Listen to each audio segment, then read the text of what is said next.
What's good with everyone? This is DJ's Raw and Cut Truth, giving you the raw content that you deservedly need. I'm joined by my brother, day one brother, my H-Town brother, Hoop Jargon. How you doing today, man? Oh, he's in the background.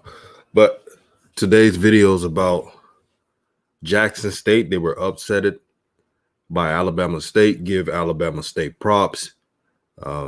But I told you from the beginning, from the very beginning, that this spring season is only an outlier of what's to come. Now, we know Deion Warren is a bona fide player, starter. He's the truth. He had a pick in the game. He had a kick return that was called back. Really, they should have let that one go because there wasn't too many evidence showing that he went out of bounds. But I'll digress. The two corners, the Florida State transfer, Isaiah Bolden and Deion Nugget Warren, they're going to be starters in the fall. We get that.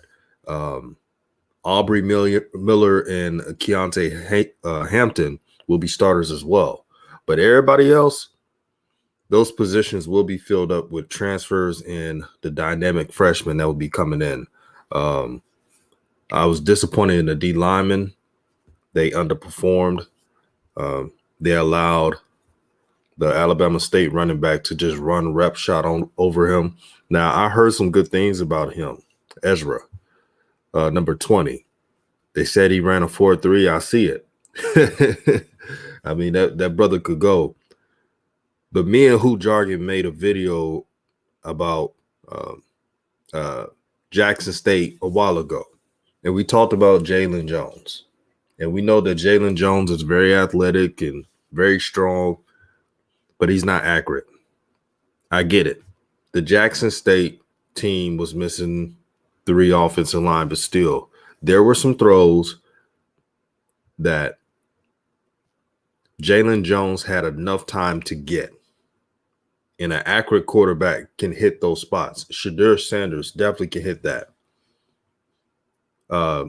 Jalen Jones threw for 19 of 50. That's not good enough. And I'm going to let you listen to what Deion Sanders said during the whole game because he said a mouthful. And it was everything we illustrated. So before I play the clip, I want to let everyone know to hit the like button, share, subscribe to the channel.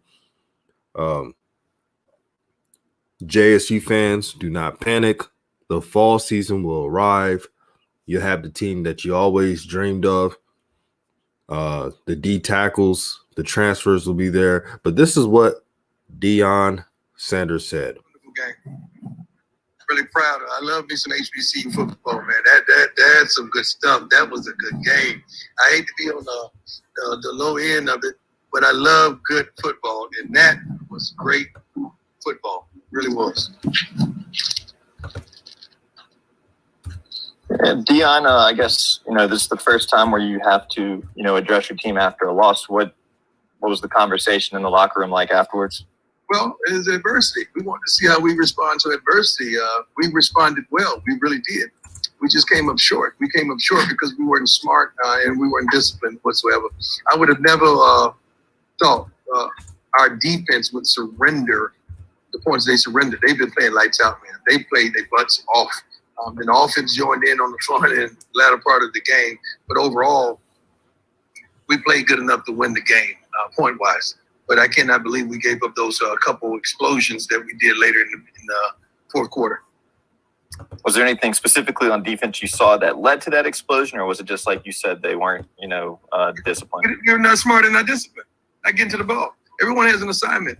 11 men have to all enact their assignments and their roles on each specific play. If one guy is out of place, an explosion happens. Something tremendous happens, and that's what happened today. It could be as minute as one individual out of place, and that's the consequences.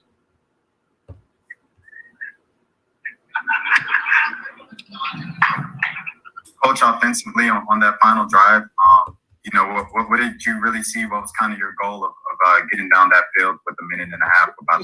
Minute and a half. We're trying to score. We're trying to get it in. We're trying to attack. We had some opportunities. We didn't take advantage of it. Shouldn't have been in that situation to begin with, to try to get it in a minute and a half. But that's an opportunity to work on certain things. Work on a 2-minute offense. We had an opportunity to do it. We just didn't get it in.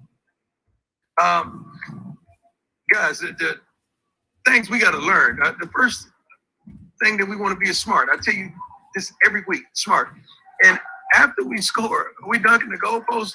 Like a valuable lesson was learned today on that, and I'm hoping he takes that in the understanding and improve himself 100% in its totality of just being a complete football player. And that's your quarterback. Things like that can happen. How's Jalen kind of handling that? Because this was obviously the first game he turned the ball over, and then that penalty, the unsportsmanlike penalty, and I guess just what's his mood like right now? He's not happy about the situation, what transpired, but I love the way he fought back. Fought to the end. Got your hats off to him. But he learned about some valuable lessons today.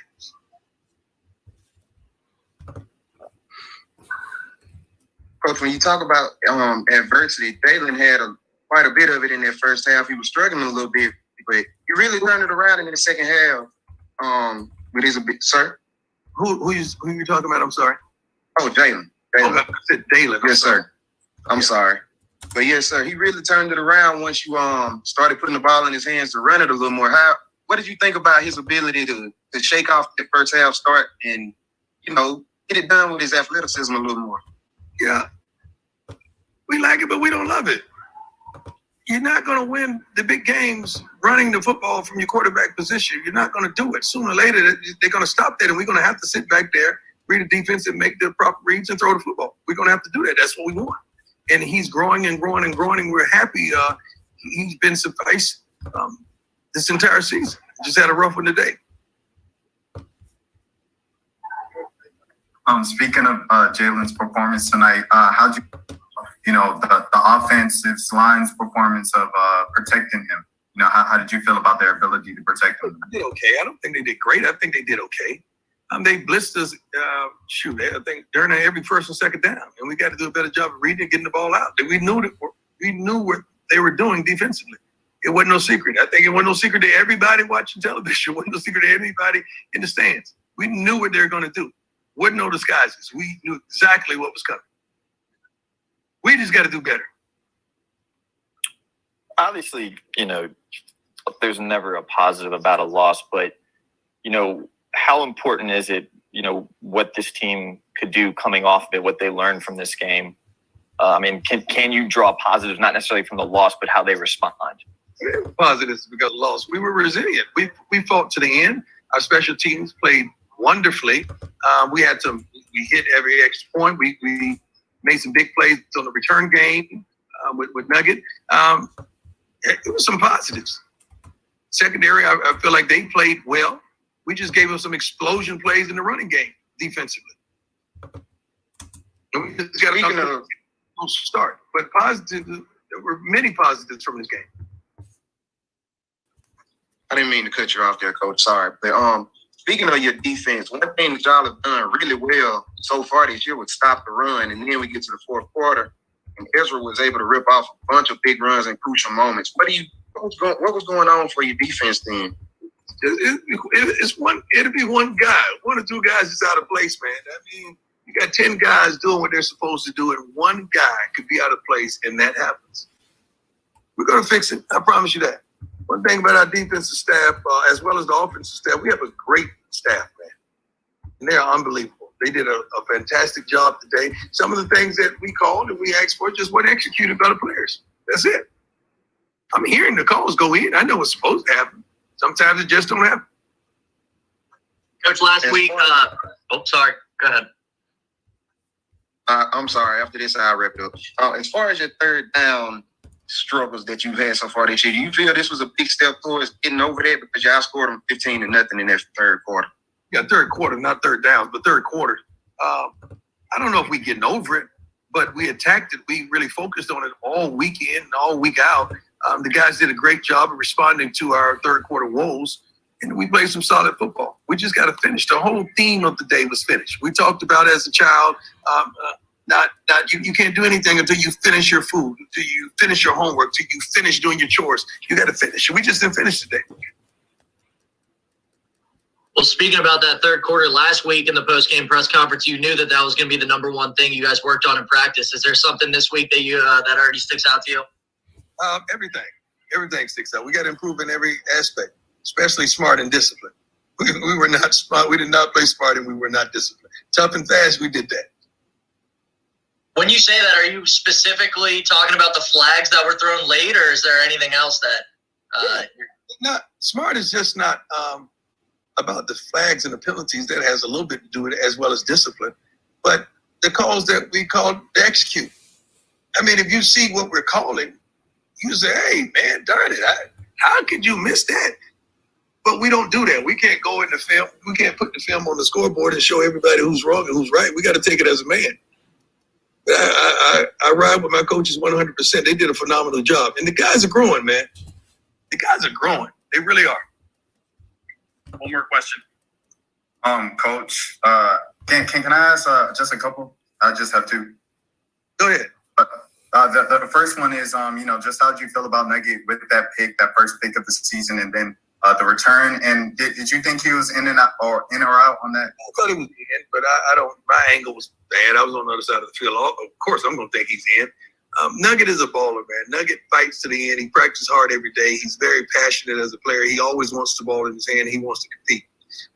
If I had 11 Nuggets, we would have a phenomenal team with 11 Nuggets on the defensive side of the ball. I love the way he comes to play.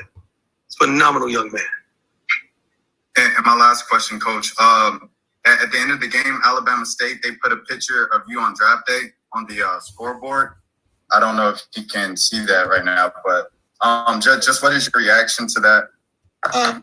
Childish. It is what it is. I mean, they know they messed up. They didn't furnish tickets for our fans. They didn't let our team in the locker room to unpack everything until this morning. It was just childishness. But it is what it is. And I'm going to call them out on it. So that's what it was. They try to respond for the foolishness. We got to keep it on the field and make it about the kids. Make it about the fans. It ain't about me. God bless you. Anybody else? Since he took two. So, who Jargon, are you there? I'm here, bro. So, he said a mouthful, and I can tell Deion, he was only disappointed in the execution, not playing discipline. But besides that, he wasn't mad. No, he you know wasn't. why? Nope. Yeah. Nah, man, bro. I'll tell you what that meant. Well, let me tell you, he may not have meant this, but this is what it happened, man. Welcome to the SWAC, homeboy. Again, I'm a former SWAC athlete. I played basketball. You're gonna see some of the stuff you ain't never seen in your life going on with SWAC conditions. I've seen no BS, man. When I was coaching at Prairie View after I played, we were playing against Mississippi Valley at Valley. The game, we came back from like down 10 points. It was down to like 2 free throws to win the game. DJ, I bullshit you not. All of a sudden, the clock and everything goes out, doing 2 pressure free throws at the end of the game. And if I'm lying, I'm flying, bro. And you think that the clock been working perfectly fine the whole game, and then right when it's a 2 clutch, we on the road, the clock go out. And it takes like 2 minutes to get them back on doing 2 clutch free throws and win the game. So he just gonna find, man, the SWAC, you're gonna see a little stuff afoot that it's gonna be a little off-putting. That's just how it goes. Secondly, Deion backs his coaches, and there's his way of telling them players who gonna have to work for their spots next year. Don't say I ain't tell you. Don't say I ain't tell you weren't smart in those opportunities where you didn't execute. We gave you the game plan, and you didn't do what you're supposed to do. So don't get mad at me when them young hogs come through and they're gonna take your spot. That's Exactly. Who Jargon, you've been warning folks about that, about the fall team. When I had that, when I looked at the interview, it was a while back, a couple weeks ago, and Deion Sanders is that you see how he talks about Deion Nugget Warren, who is, in my opinion, their best prospect that's playing right now. He said in an interview a while back that he gets tested not by the players that's playing, by the players that's on the scout team that are not eligible until the fall. Facts. He said that they challenge him every single day. And I could tell when he's on that field, he was the only one to show up. I don't care who you have at corner. If you do not have a pass rush, it's a no-go. You got to have a pass rush. Damn right. You can have Deion Sanders back there at Jackson State. Man, if there's no pass rush, it's a long day. I mean, we saw that with Darrell Reeves when he kind of started getting long and tooth, and they kept thinking he was Reeves Island. They put no pressure up front, he getting his ass exposed every week. Right. When Darrell Reeves played on the Jets team that lost their D line, it was not the same. Still a great corner, but this shows you how important the D line is. Now, as for Deion's comments about Alabama State putting his face on there and everything else, it's just how the SWAC is, man. It's just the reality, and there's going to be more of that shadiness. Y'all know what it is, saying that they're sold out when they're not. And DJ, I told you my story, man. Like, again, I like these conversations because it takes me back to how I was from 20 to about 25 when I was a player and coach in the SWAC. And my favorite thing, I ain't gonna lie, I liked it. I didn't like it when I was a player and I fouled out. But when you foul out, everybody start counting your steps when you walk. They be like, sit your ass down, or they be like, they play the song, "Ho, sit down, ho, sit down." When you foul out, it's like it's a SWAC, man. Like it's a saying, man. It's only in the SWAC. Some stuff you see grandmothers cussing you out like you a dog in the street. That's the SWAC, man. That's how it goes. So Deion go learn that lesson, bro. Right on. And Top 5 No Question says Deion said if he had 11 nuggets, which is Deshaun Ward, that's his nickname, by the way, he would be good. That's true. Deshaun Warren, he's a pro. But he's 6'6'1", very athletic. You saw what he did with that kick return touchdown that was called back. The brother has pro skills, man. And he was on an island on his own. Isaiah Bolden, from the FSU transfer, he did well. But the D-line, I'm telling you now, the D-line is not going to look the same in fall. They're not going to look the same in fall. And I could just name a couple players on this list that would be starting. Like it's I mean, it's another makeover. You got Rasheed Lyles, Tadarius Carr, JUCO All-Americans. Then you got the brothers from Auburn, the D tackle that's there. He's not playing a lot of folks. And I didn't even get started with offensive linemen. They're going to be a lot bigger, stronger. They're going to have another linebacker, Abdul Malik McClain from USC. He can't play. He's going to be there. Miljan Jor, 6'6", 320, has a lot of D1 experience at Florida International. He'll be playing in the fall. Niles Grady from Tennessee, 6'4", 230, athletic linebacker, really fits in today's football. Another DB in Jadarius Selman, Mississippi State transfer. Dylan Moses, JUCO top 20 linebacker. The list goes on. You want to keep reading? Bro, it's nasty, man. It's nasty. Oh my God. I'm not even done yet. Javonte Gardner, former Florida committed to Jackson State, 6'5", 300 plus. He's a high school freshman, top 50 lineman in high school. I mean, this is why Deion Sanders said, "You better beat me now." And hoop jargon. When we had our conversations about HBCUs, I brought up Prairie View A&M. I said the best time to beat Jackson State is this year. I think Prairie View A&M can beat Jackson State this year, but I'm only judging it the spring, Jackson State.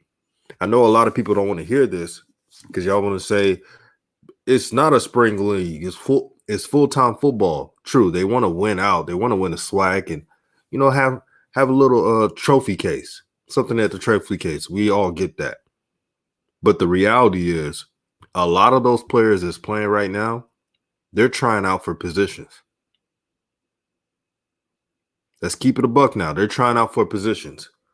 Now, the 4 players on defense, Deion Nugget Warren, Isaiah Bolden, Keontae Hampton, and Aubrey Miller. They're the 4 guaranteed starters on defense. Offense,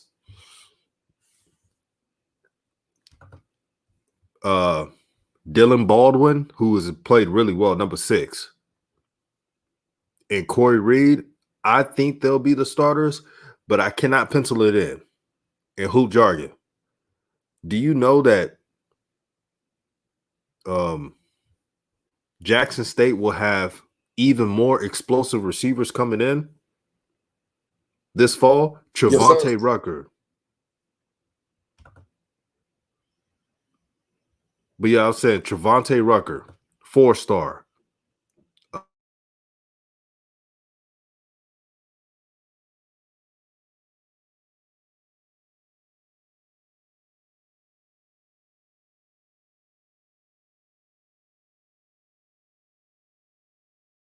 Valdosta, Georgia. Oh, like DJ kind of went out a little bit. Well, let me say this to the listeners, man. Oh, can you hear me now? Yeah, I hear you now. Was you muted? Yeah. Sorry about that. But I was saying that these receivers coming in are a threat. And they already have good receivers playing right now. So can you imagine how tough this team will be in the fall? I don't know what their record will be, but I know they will have talent all over the field. Well, they will, man. And again, with me being a little older and being so familiar with the SWAC, I like to compare things to what I've seen before. And this reminds me of when Cynthia Cooper came to Prairie View. And she had all this, because Cooper, I mean, y'all know who Cynthia Cooper is. That's like the female Jordan, basically, right? So when she came in, she was talking all this shit about what she going to do and turn around. And that first year, which is my junior year playing basketball, they were winning, but they were kind of taking their lumps too. And what she was doing was auditioning those girls.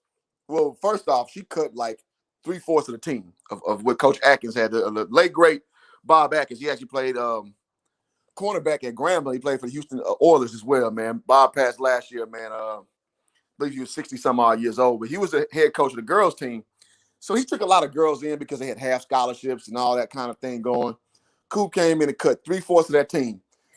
And she was like, y'all better beat me now because next year y'all ain't going to be able to touch me. And then she brought in Gotti Werimer, who was like, if you follow HBCU sports, she's a big, influential person now. She was supposed to go to Miami. She went to Prairie View instead. Brought in Candace Thompson, 3-star. Dominique Smith, everybody call her Bird, 3-star kid who played with Gotti Werimer in Florida. They came in and won 3 straight championships. So, and one of the assistant coaches, Toya Wilson, she actually coaches at Michigan now. She was at Baylor the last 6 years. She took over the team after Cooper, and they still won 2 other championships. So I see the same thing I see there. You got guys in who I'm sure he cut a lot of guys. You got guys auditioning, and next year is when you're gonna see the real show, man. And so I hate it for my program that it ain't my program, but it's almost like you see the calm before the storm, man. So those guys better get their heads together. And he said that in the interview. Whether he didn't throw nobody on the bus, but he said what he meant. And you better believe he's gonna reinforce that when they start practice. Today, probably. You better believe that. And what I've been hearing, brother, that they hate that they lost against Alabama State. But like I said, they were losing to the scout team. Can you imagine how tough it is to beat that scout team right now? You got Shedeur and the playmakers. They can't even play. And the good thing about Shedeur, we're not trying to cap on the brother, but I'm saying what I see from film. He looks bigger now from the photos I've looked. So he's putting on weight. A quarterback. And Deion Sanders pointed this out. You can run all day, night, and long. But it's not going to right. It's not going to amount to anything when the going gets tough. And hoop jargon, Jalen Jones, what's your opinion on him and what he has been doing in his strengths and weaknesses, and the reason why a lot of people feel that Shedeur can make the throws that Jalen can't make. This is not a anti-Jalen video, but I'm just pointing it out. Well, I think, first and foremost, man, I don't care if Deion Sanders, if Shedeur Sanders couldn't play dead, he's starting next year. Right. Let's go ahead and get this shit out the way. Right. He playing regardless, so that's just gonna happen. You feel me? So, but for what I've assessed so far, I mean, he got the prototypical body you want for a dual threat guy, like kind of Cam Newton-esque in stature. But just he's lacking he has the dynamic ability, but the stuff in between that you need from a competent quarterback, he's lacking. And to his credit, a lot of quarterbacks struggle with just every down accuracy, just getting the ball where it needs to go. That's why Tom Brady's so great. It's not because he got this booming arm. Juxtapose that to, like I said, Jamarcus Russell, who just had the deep ball. That's all he had. Where you get your money is, can you hit these intermediate routes? And I spoke on this on our last live, man. And a lot of SWAC quarterbacks struggle in this department of just being consistent all the way down. I think another Jackson State quarterback they had, the Great White Hope. He used to date Bundle of Brittany, that internet girl, Casey Theriot. That's where he got his money, man. He had a lot of accuracy, and then he could make the big plays too. And so I think Jalen is struggling in that department, and then he goes in these slumps where he can't pull himself out of. Now, you can say it's because the O-line getting in, letting guys in, whatever the excuse is. I mean, every quarterback got a situation. So he does have the ability to use his feet, and it seems like he's trusting it a little too much, and Deion spoke about that. So I don't want to give him a full assessment because he won't be there next year, man. He ain't going to play. Man. So it's kind of hard for me to have a real insight for him going forward because he's not starting next year. It's just not happening, bro. Bro, man. It's the harsh reality, man. It's the harsh reality that Deion having a son there, he's going to play his son no matter what. It's a good thing. I'm glad that Shedeur is good. I'm glad that he's good so nobody can make any excuses. But this is what Jalen Jones going to do when Shedeur starts. I've been talking to people walking here. We've been talking about next year, and I'm sitting there saying, I'm not going to be here. I'm not going to be here. Hey, man. Oh, man. The truth don't care who tell it. Right. But Top 5 No Question says Rucker is going to be a star of the team. Man, if Corey Reed and Dylan Baldwin is destroying SWAC corners, Rucker is going to be another level. That dude is a speedster, and not too many people can keep up with him. That's why he's a Under Armour All-American game. He couldn't play in the game because the game was canceled due to the pandemic. But that dude's a beast, man. And this is a trial basis. Now, Deion Sanders is not like Hoop Dragon said, he is not going to put people under the bus.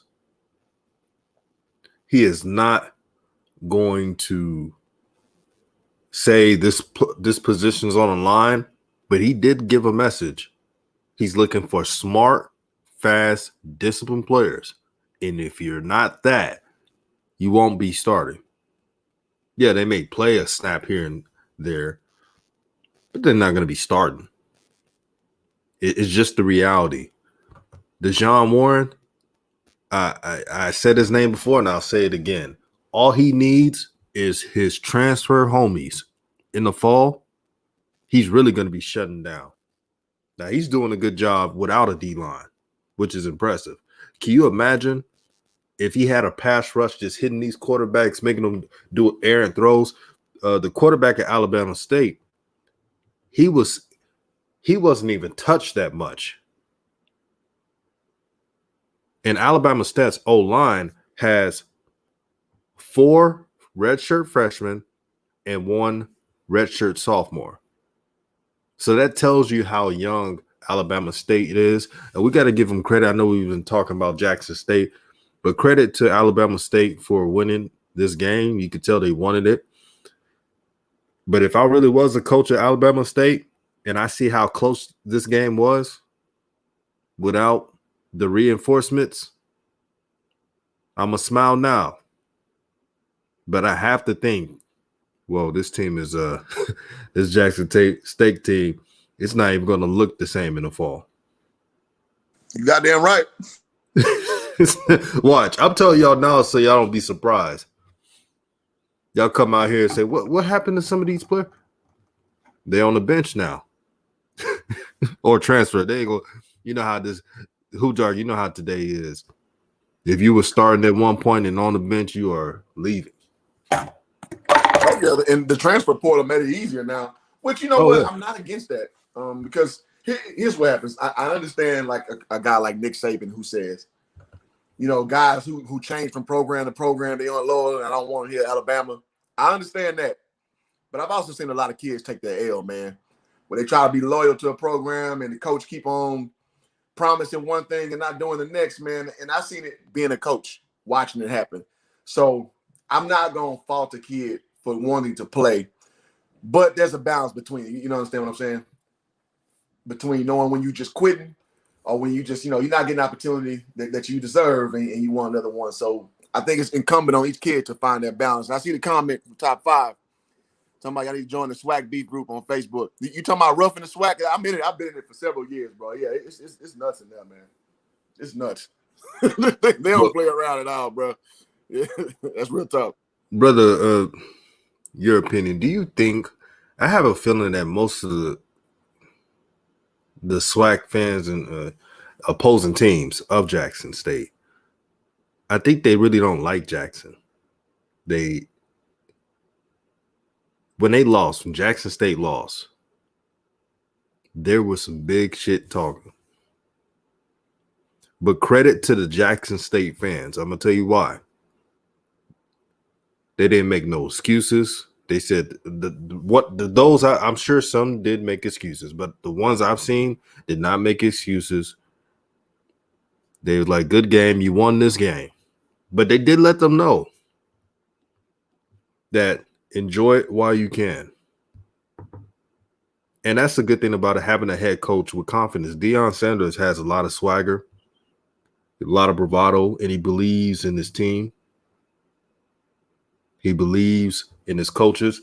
I was watching Off Script. Shout out to Off Script. Shout out to that brother. He was on live. And there were a couple callers blaming coaches, saying the scheme is the reason why Jalen Jones was missing, why he went 19 for 51. Fans blaming coaches? What? No way. Get out of town, DJ. Yeah, there were some. There were some blaming coaches, which was full of shit, because if you put any other quarterback, and I'm not even going to just say Shedeur, Quincy Casey, who I think is really good, the backup quarterback, I believe if he would have played this game and he's a better thrower, Jackson State would have won this game. It would have been a low score. It would have been close still, but he could have made a couple more throws that would have dictated the matchup. I talked with a lot of homies who love the SWAC. They agreed on that. They're like, man, anybody that can throw at least something. See, Jalen Jones, his problem is when everything is good, when the receivers are wide open, oh, yeah, he looking good. But when that pressure come, that blitz, and he missed some open targets. Yeah, and what I was saying with that comment was, what you'll find in SWAC, man, there's a lot of coach blame that goes on, man. A lot of that goes on, bro. Like I've seen people say Doug Williams is trash, can't coach. I'm like, he's won SWAC championships in like what 3 different eras of his life. When he first coached at Grambling, when he came back and he let DJ his son start, and then as a player, like he sucks. Like so, who's good then? Right. So you go see a lot of that at the SWAC, bro. But yeah, well, and I was going to say the reason why Jackson State fans tend to get that hate is because they always call like SWAC blue bloods, like Grambling, Jackson State, Southern. Those are your big 3. That the fans travel well.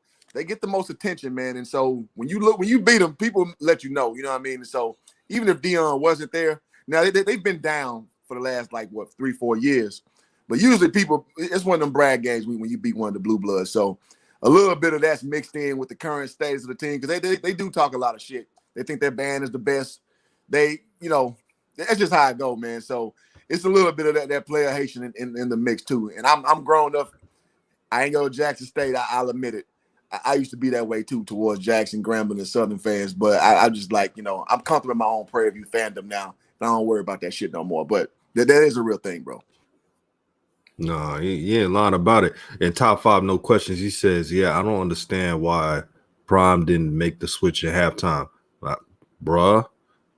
That would have saved the game.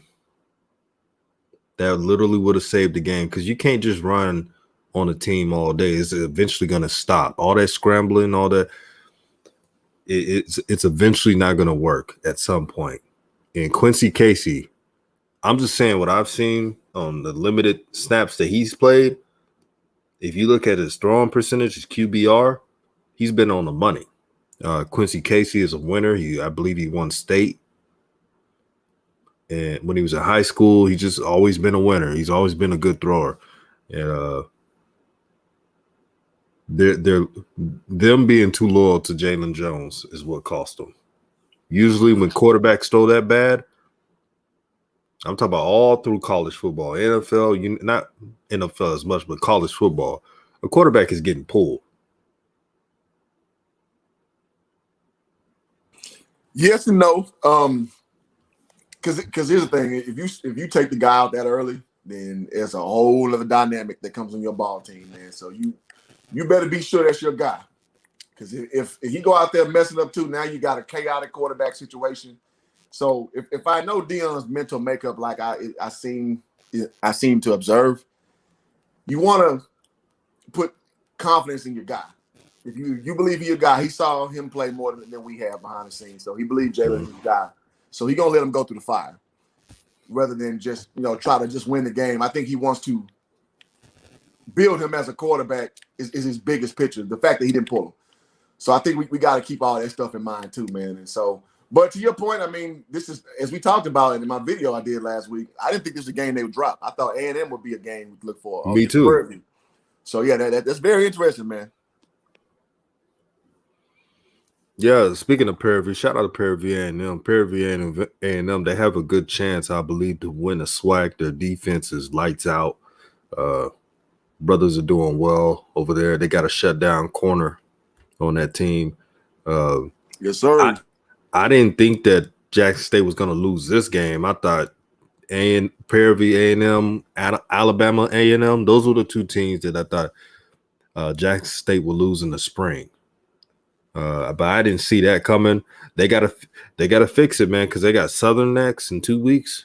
They got a bye week this week, which is needed. Southern's gonna come to play. They got a good quarterback that's a dual threat. And at Southern, he may not be accurate all the time, but he could kill you on the run, and that's going to be a challenge. But if I'm a player in Jackson State, and if I'm a starter, but I'm not that dog of a starter, it's time to level up, man. Because if you don't, you're going to be on the bench. That's just the reality. You're right. You're going to be on the bench in 10 years. You can talk about your experience watching Deion coach other players. but yeah, we got to get away from, like, I know when we talk about basketball, right? and we talk about coaches who are not giving the players the keys and stuff. That's different. But this situation, a team game, if one player did their assignment on stopping the run, Ezra wouldn't have had those big gains. In football on defense, everybody got to be in sync. You can't have one player out of their assignment. One player does that, it's over. It's to the house. Top 5 no question says, yeah, my theory is they going to let Jalen stink it up, so there will be no controversy when he gives Shedeur the starting job. I think Deion ain't gonna say it, but I think that's why he didn't do it. Deion is telling his certain players on the team, I'm gonna give you all the minutes and the chance. If you don't take advantage of that, I can't start you. And it's not just Jalen Jones, it's just other players on the team. That D-line, and I named some players that I think will be starting. That D-line is going to have another facelift in the fall. Oh, yeah, he called out several players in that defense. I mean, when you get fluent in coach talk, you call that defense out. And them dudes know exactly who they are, bro. Uh-huh.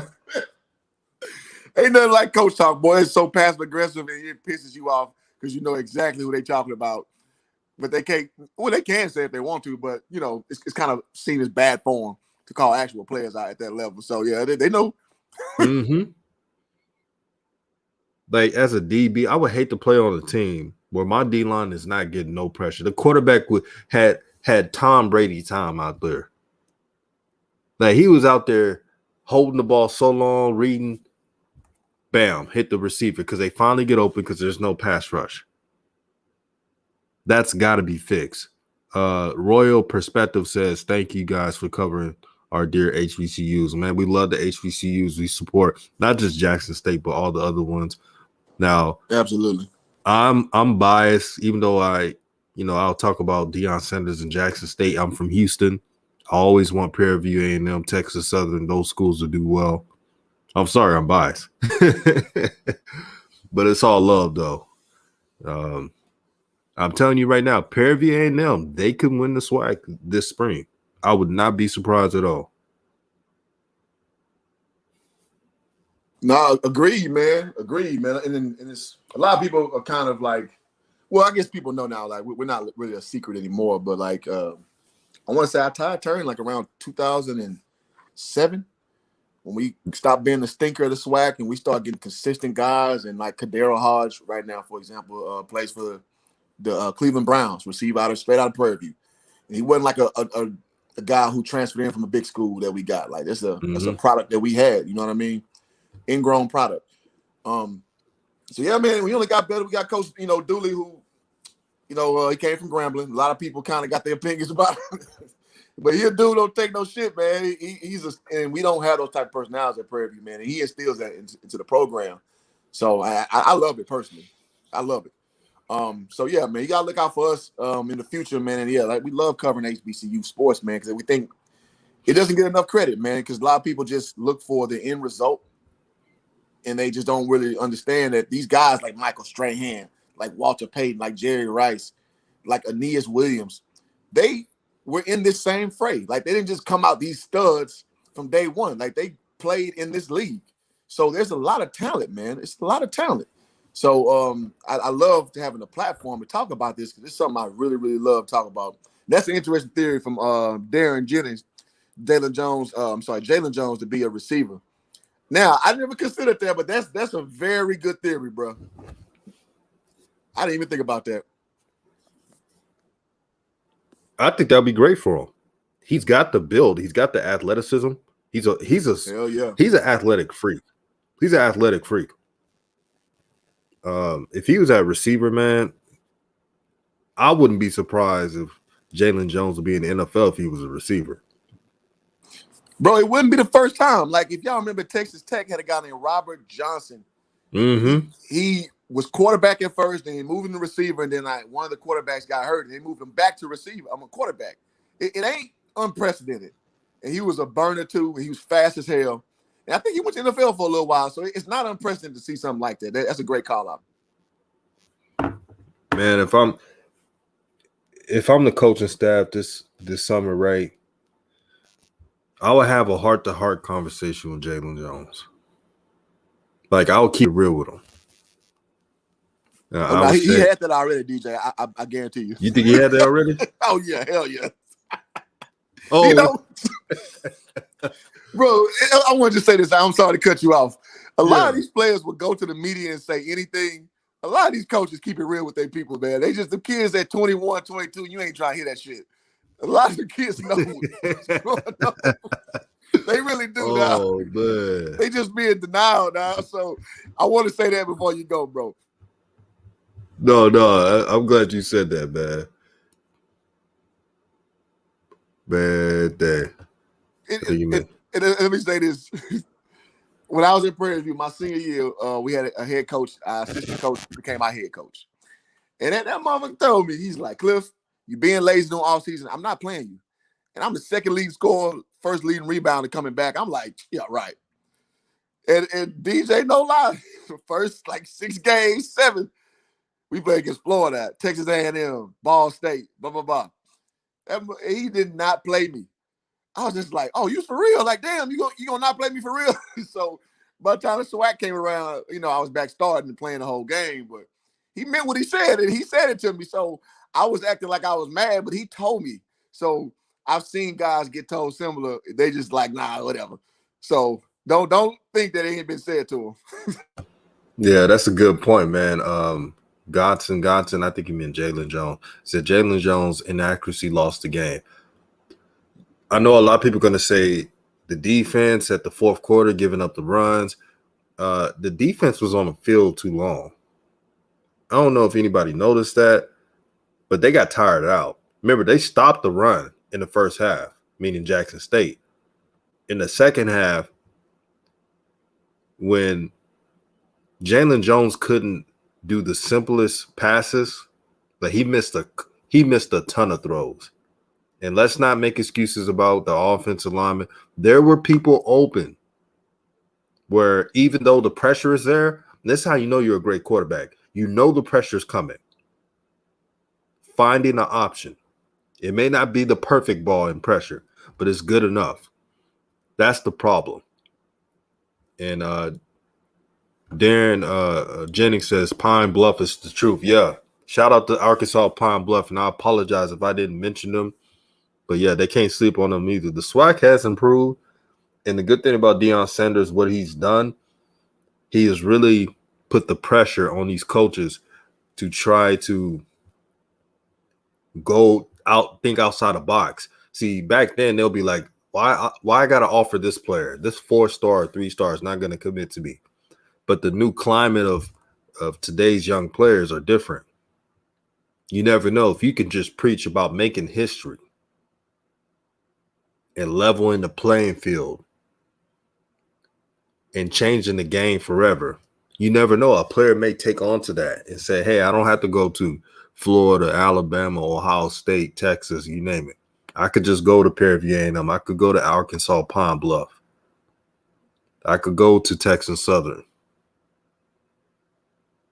Jackson State, Grambling, Southern. Top 5, no question, says UAPB is a threat too. Yep. Raw Perspective said Prairie View has won the SWAC for the past 2 years. I don't know about that one. I think we won the West 2 years ago. Yeah, because Alcorn won last year. Yeah, I don't know about that. But we've been in contention for sure. Yeah. Alcorn was the smartest team. Alcorn opted out. Alcorn wanted to watch all the film of all the teams. I know what they was doing, man. But it's going to be hard to win the SWAC. For Alcorn, it's going to be hard to win the SWAC next year. Not just because of Jackson State, but FAMU, Bethune-Cookman. Man, we ain't even talked about them yet. Oh, yeah, they're really good. I mean, they have transfers too, and they've been recruiting really well. People don't talk about it. But FAMU and Bethune-Cookman, they're the ones to worry about because everybody's telling Jackson State, oh, they ain't see nothing until they see Alcorn. Come on, man. FAMU and Bethune-Cookman are besides Jackson State's fully loaded team, those are the teams to beat, in my opinion. Yep. And we seen it, man. Like those two teams have done work in the MEAC, man. And so for them coming over, it's always going to be that, the what if scenario because this is their first time competing in SWAC competition. So obviously it's going to be a different dynamic. But shit, man, like my boy KJ Black coaches at FAMU, man. Like they got guys, man. Speedsters, they're a fast team, man. Absolutely, well coached team too. They used to be Prairie View's coach that they have. Right. Well coached team. And before the pandemic, I'm talking about 2019, right?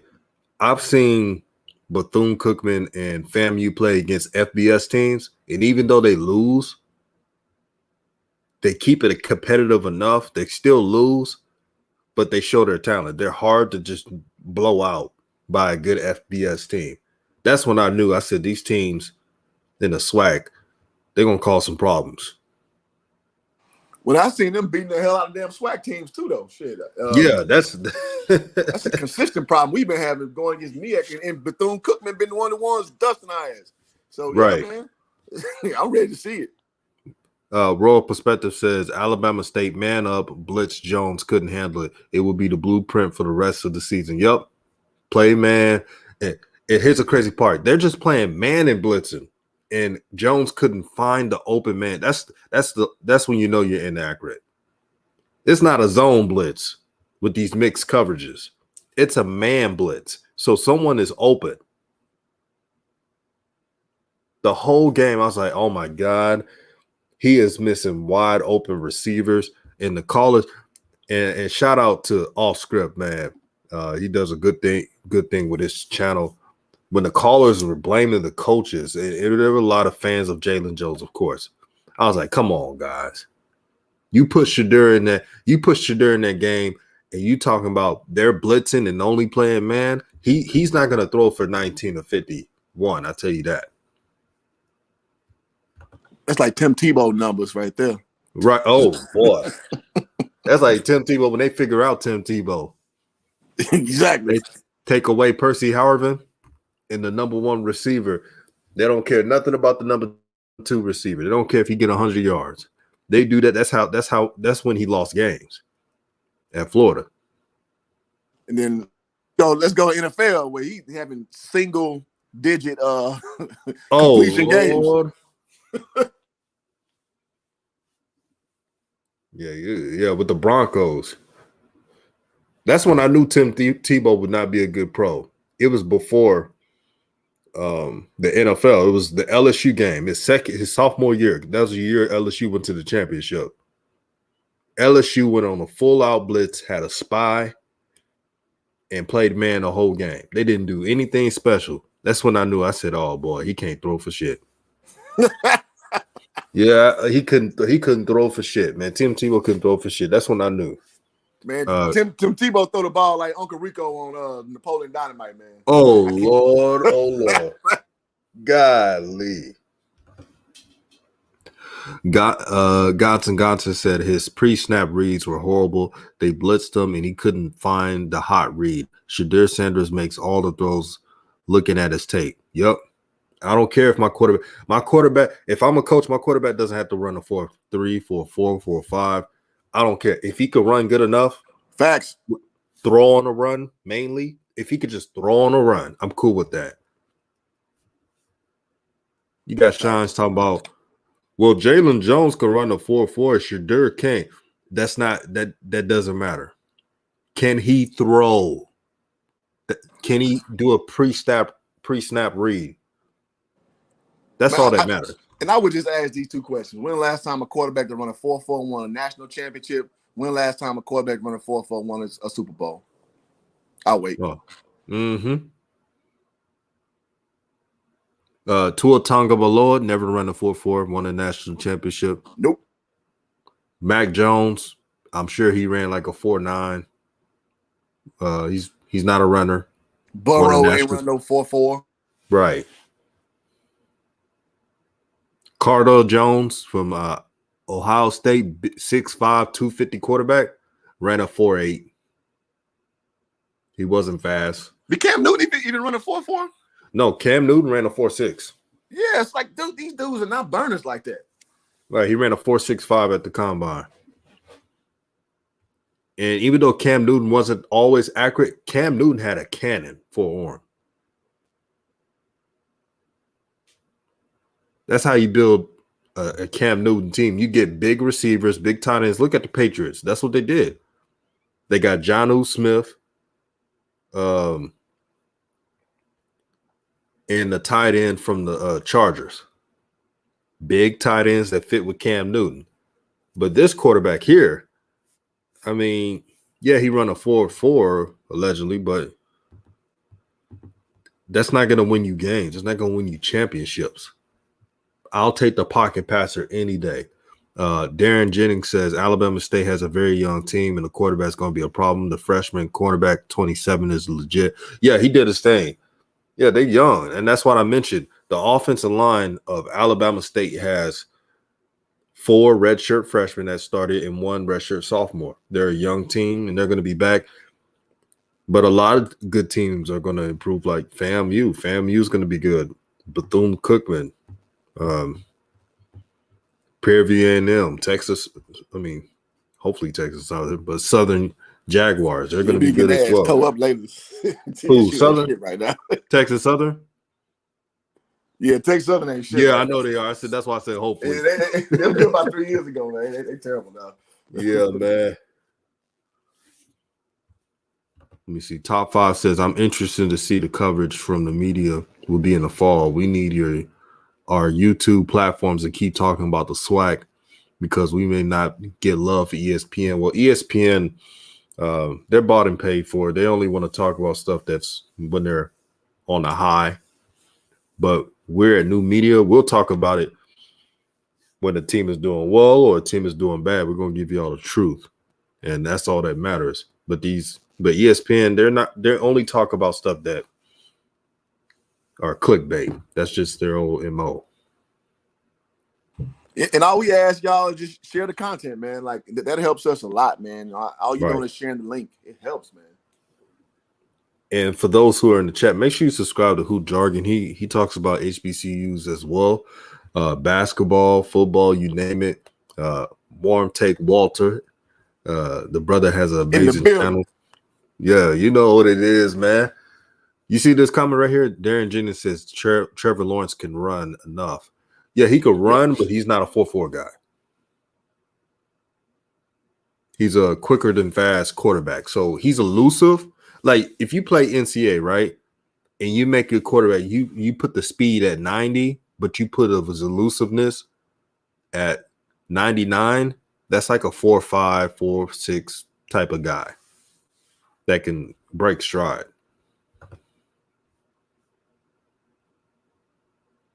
A Royal Perspective says Alabama State running back had a 150 academic All-American for 194. Yeah, they talked about it on ESPN. Smart brother, man. Smart runner. I really believe that Alabama State running back could make the NFL. His speed is legit.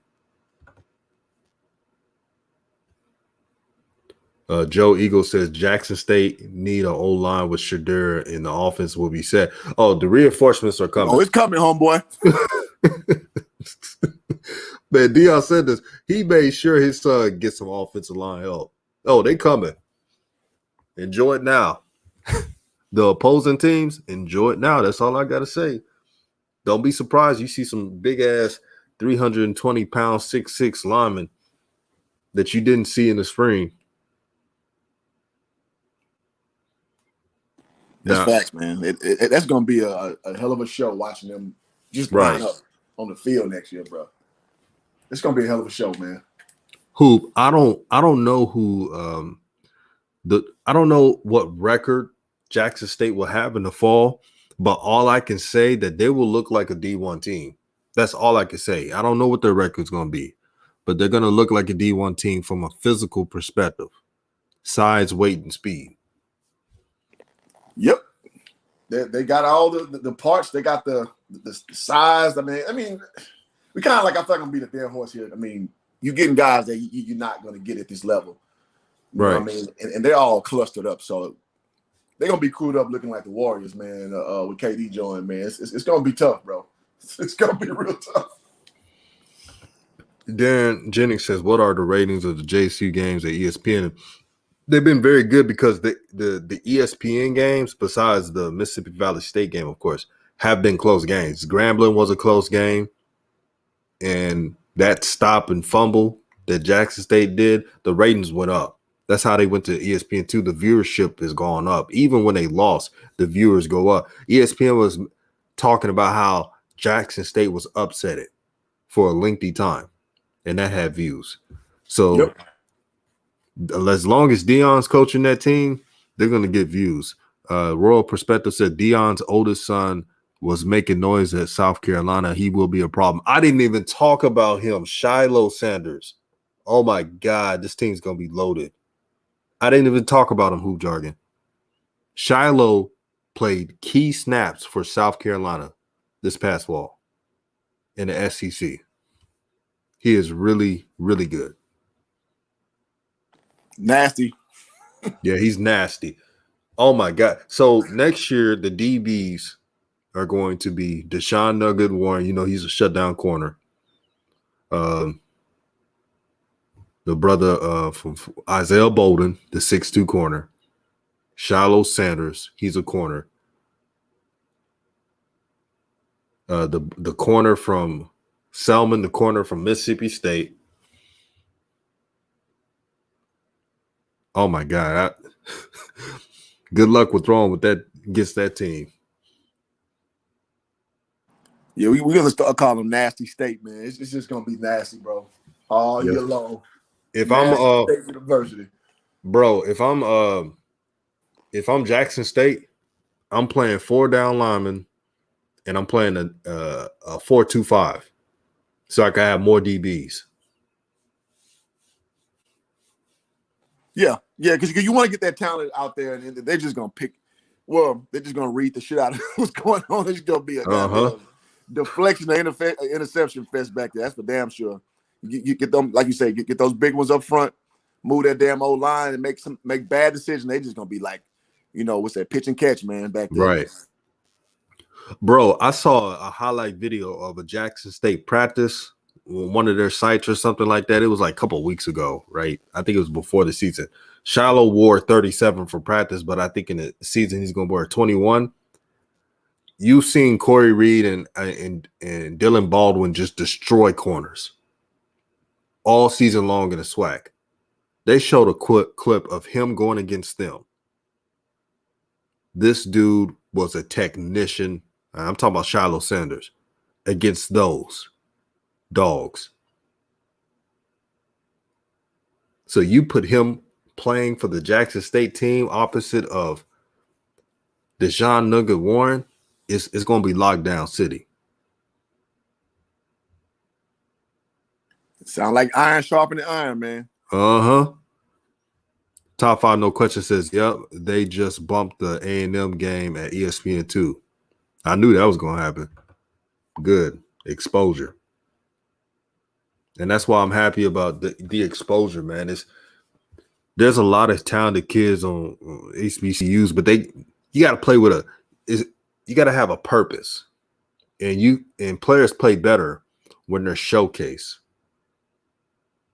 There are a couple players at Alabama State that people didn't know about, but I bet you they know now.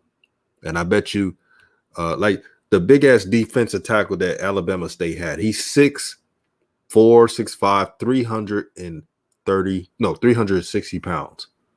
He looks like a pro out there. I didn't even know about this guy, but I bet you the NFL scouts do now. Hey, you know what? That's a great point. And so me playing the SWAC, those are the games I got up more for. The ones I knew, A, we playing on ESPN, and B, we were playing in front of scouts. So, like, I'm talking about when we going and playing, guaranteed games. Right. Like, those motivated me the most because I know most scouts ain't walking to Prairie View's gym looking for hoopers. But when you play Mhm. Louisville, man, I had a good game against Louisville. I was so hyped up. It's not just because it was Rick Pitino on the other side of the bench. It's just like, dog, I finally get a chance. Pro scouts are watching me. So the same thing is going at a higher clip because they been doing this in conference. Like, so everybody gonna come see Jackson. Deion's there, so they're gonna get a lot of people's best. And I can only just think back to when I played my junior year, man. We played Grambling. They had a guy named Breon Rush. He was the second leading scorer in America. We beat them on our floor on ESPN, and we were the worst team in the SWAC. They were number 2 behind Jackson. But we was like, oh, we on TV against Breon? Oh, we about to come with it. And we ain't whooped their ass, but we beat them. And it was like a big upset, you know what I'm saying? And so you're going to get those games where you just getting up where you normally probably wouldn't because you're getting exposure. And that's what a lot of kids, man, like, you can say what you want to say, like, every day you're supposed to show up to work. But after a while, it feels like a job. But when you got that stuff highlighted on your schedule, it'll give you those extra, endorphins where your brain gets going and like, man, that's all you think about all week. We got Jackson. So you're going to get a lot of guys' best effort, which is good, better for the overall product. So I'm happy for that all the way through. Yeah, it's something about upgrading facilities, national television games that just gets the players riled up. Look at I brought up Prairie A&M, but I want to make this point. Prairie A&M stadium on fleek. Jerseys cleaned in the motherfucker. That's facts. Players, it look like LSU, jersey wise. The recruiting has improved drastically. I think they'll play a couple of ESPN games this spring. They have been winning ever since. It makes a difference now. Don't be fooled. These players want to get showcased. When they know they're showcased, when they know they're getting love from the schools, when they know they get the facilities, they don't have to worry about going to these FCS, PWI schools. They could be like, man, I could just stay right here where I'm at. Ding, ding, ding, ding, ding. It's that simple. It's like, DJ, it's not that simple. Yes, it's that simple. And Darren Jennings says JSU plays a D1 school this fall. I think they play 2. They play Southern Miss and they play UL Monroe. Now, if they beat those teams, and I don't know what their record going to be, but if they beat those teams, I don't care what level of D1 it is, the message will be sent. Yes, especially Mississippi State.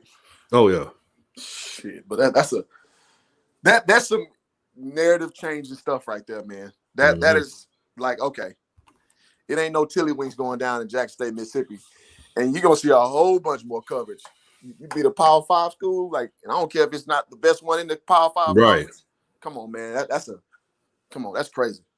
A hoop. If they go 1-1 in the FBS against the Mississippi school, and if they go 1-1, let's say they lose to Mississippi State, but they win against UL Monroe, that's still good. Let's say they're competitive with Mississippi State, but Mississippi State got a few plays in, they win by 2 scores or so. That's a good look. Yeah, and I hate to sound like this being a former player and coach. Right. I don't want to get into like starting to say it's a such thing as a good loss, but I'm realistic too. Right. Good loss. I don't want to say it either, bro, but you get what I'm saying. Yeah, man. It is what it is, man. It's a good loss, bro. And I hate doing the good loss shit. Bro, I'm with you there. I hate doing the good loss.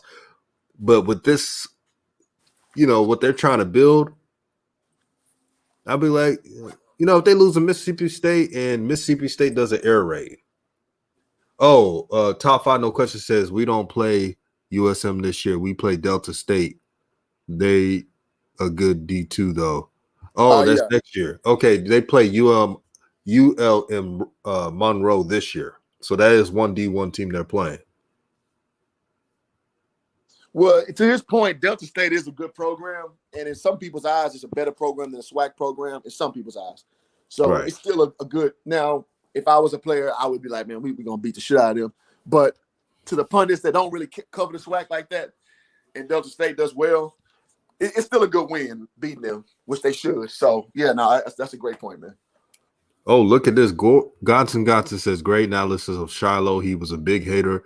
They have a video on YouTube of him covering Antonio Brown, and he was hanging with him. I seen that. Y'all make sure to look at Shiloh Sanders. Put on Google on YouTube, Shiloh Sanders, Antonio Brown, and y'all will see everything I'm talking about. If he could stick with players like him, Antonio Brown, just imagine what he's going to do in the SWAC. And he's a dog. He is a dog. He's not just Deion Sanders' son. He's that one son that you say to yourself, man, don't throw to him. And what's going to happen, and this is my prediction, since Shiloh Sanders is really that dog and really good in coverage, and he can hit, so he's a balanced corner. It's going to force teams to go on Deshaun Warren's side, and you don't want to do that. You just saw he could have took a pick to the house, was tripped up on the tackle. So that's what's going to happen, and I'm so excited to see that.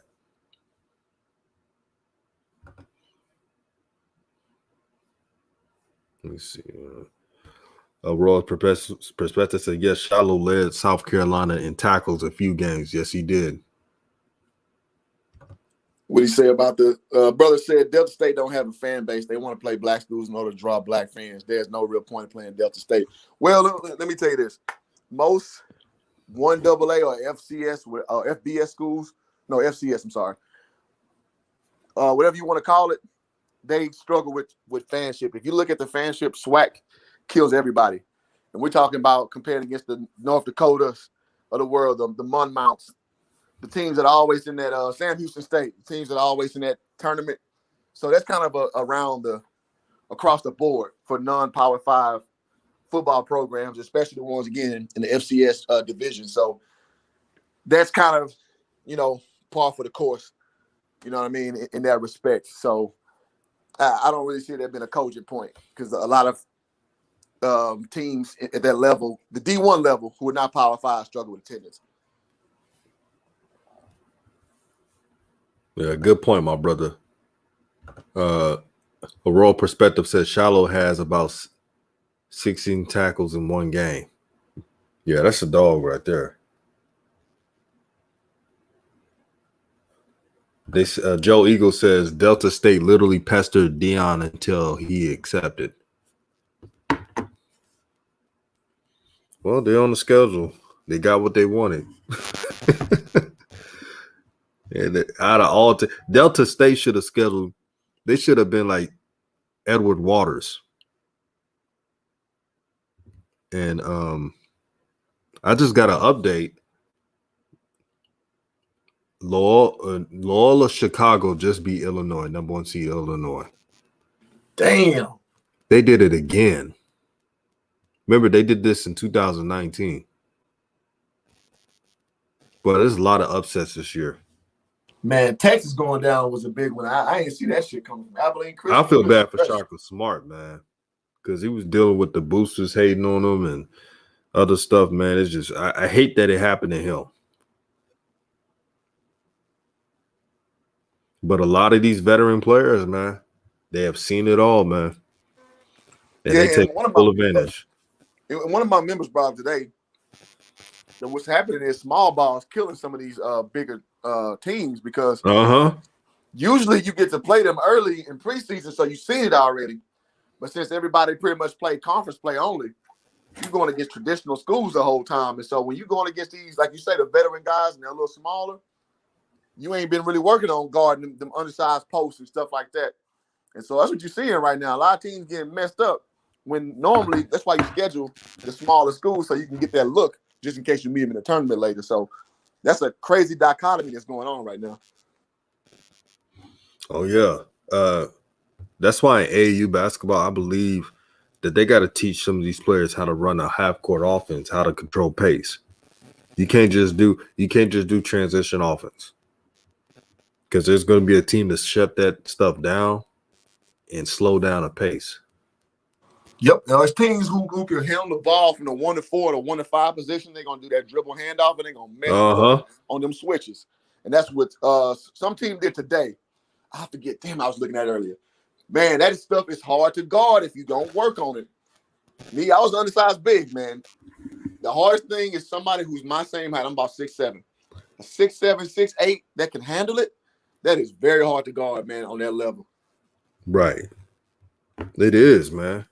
And that's what they're doing. They're taking advantage of it. It's not like these kids, man, they playing these small ball lineups and they don't even know how to defend a half court. They don't know how to run a half court. And that's how they lose it. That game against Texas, Abilene Christian shot 30% and won the damn game. So that should tell you enough. Also, shout out to 704 Bounce Charlotte. He supports all of our videos, no matter if I talk about the Ball family or not, man. I appreciate you, my brother. He said new media. Hit the like buttons. Thank you, my brother. Darren Jennings says Celebration Bowl or go play in the FCS playoffs. Well, if Deion Sanders has a team that's really, really good, or FAMU or Bethune-Cookman or even Prairie View A&M, if they have that team that's just very dominant and they can win a national title in the FCS, they got to find a way to have HBCU playing that. Yeah. Go ahead, Rob. No, I was just saying that's just what I believe, though.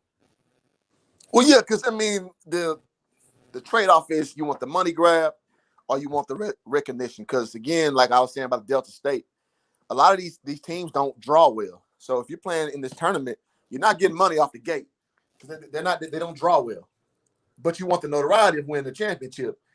But if you win the Celebration Bowl, it's going to be packed like, you know what I'm saying, you know, the damn Jordan's coming out.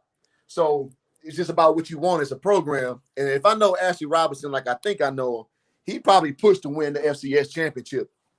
Because he's a progressive thinker. Again, he used to be the AD at Prairie View, so that's a guy I know well. I can hit him up, you know, ask him a favor if I needed to, but I'm not that kind of guy. But I would surmise that you probably see them going for the championship, to be frank with you. Oh, yeah, that's common sense, and that's why I respect Ashley Robinson. He's a forward thinker. He thinks ahead, and that's the type of ADs you need in this game, within the game called the NCAA. You just got to have someone that you can't stay still. You got to keep moving. And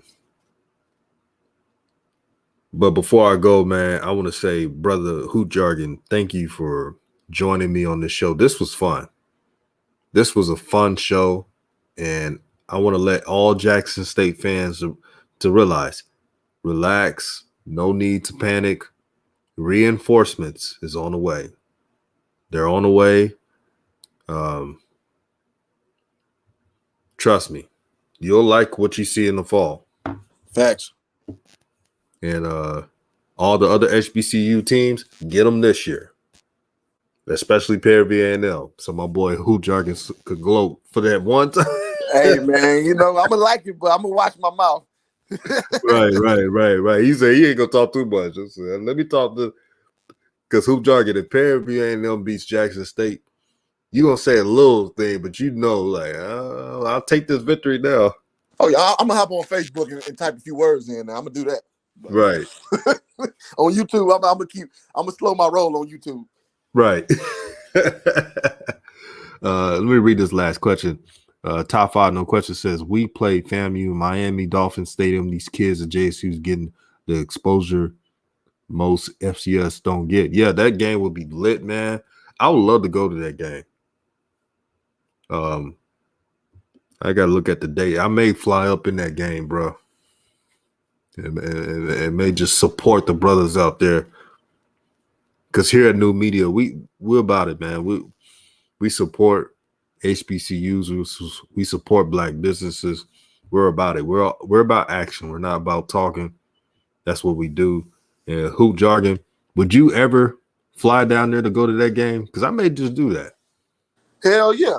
I keep selling that dream to my friends who went to Grambling. I'm gonna go to Bayou Classic one time, so I might just knock them all out in 1 year. Well, I mean, in Prairie View, now I'm going. I'm moving. You know, I'm moving the earth to be there. But right.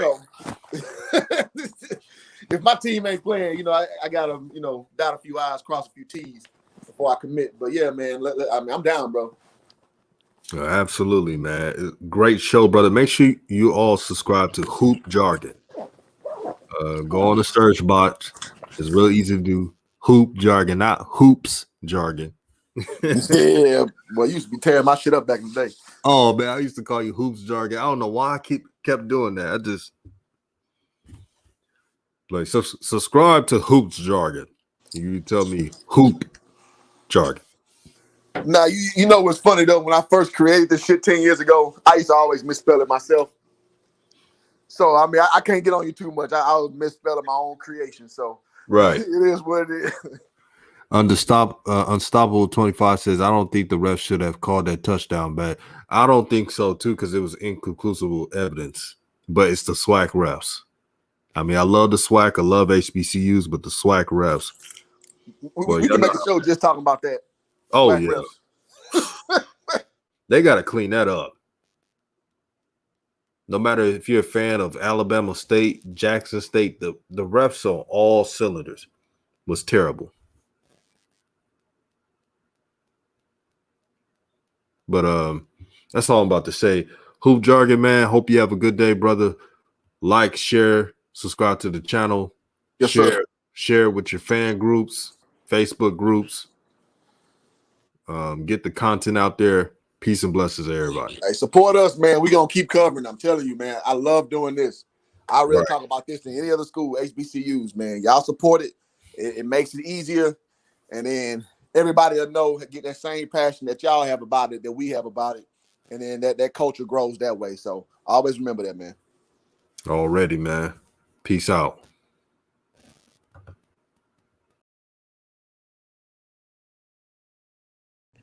Let me tell you something. Back in my day, let me show you.